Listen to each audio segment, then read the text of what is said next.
Welcome to mmlearn.org, a program of Morningside Ministries. I'm Maria Wellish, and I'm so glad to have a few moments to spend with you to talk about activities for residents or family members, loved ones that are suffering from dementia. We're always looking for new and better ideas to help our loved ones feel like they still have a sense of purpose, that they're occupied, and that allow us a little bit of time sometimes to take care of those things in our life we need to get done, that we're not spending 100% of the time with those folks. Today I'm going to talk about a very confusing topic, and this one can be a real good activity or a real bad activity, and that is a lady's pocketbook. I think pocketbooks have some of the most significance for people, for the feel. We're always looking at texture, people feeling things. There's soft pocketbooks, there's leather pocketbooks, there's cloth pocketbooks, and people for years that have functioned as a mother and going to work or whatever in their life have had a pocketbook if you're a woman. And these can be very entertaining for people if we provide a pocketbook that is filled with items and not overfilled, because you want to keep things simple, but that somebody can take out and look at. And I'm going to look at a necklace. Sometimes, as I've talked about before, people will look at this and think it's a rosary bead.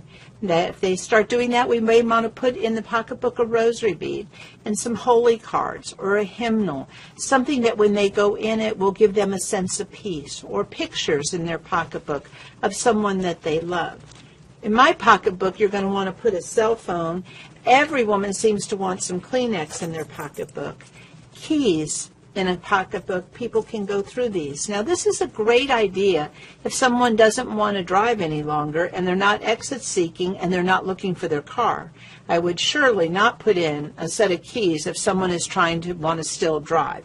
So you want to think about the items that you're putting in, that they don't trigger negative things, but sometimes keys are very reassuring and very comforting for people to handle.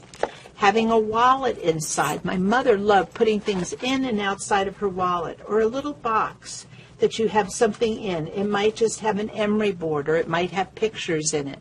Something that somebody can open and close and put away and handle well.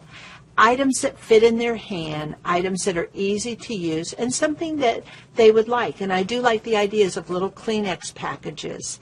I would not put a lipstick or anything that's going to get on items that's going to mess up the house. The other thing I want to mention about a pocketbook is this can be very positive in that it can be entertaining to put things in and take things out of. On the other hand, a pocketbook can be a signal that we're going somewheres and I'm leaving. I always encourage our staff where we work, and we have memory care residents, not to put their pocketbooks over their shoulder when they're getting ready to leave, but to store them out of sight of the residents. Because as soon as our staff begins to want to leave and put the pocketbook on, so do all of our residents.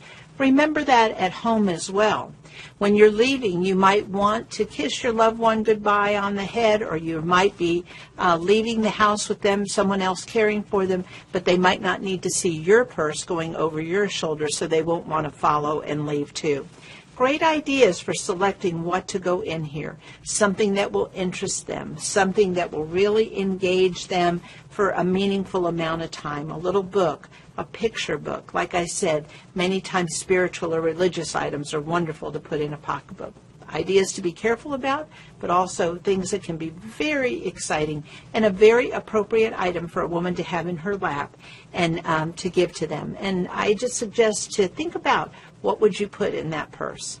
So give us your ideas also if you have some, and continue to watch activities for those we're caring for. Inexpensive activities that make a difference. Thank you for joining us.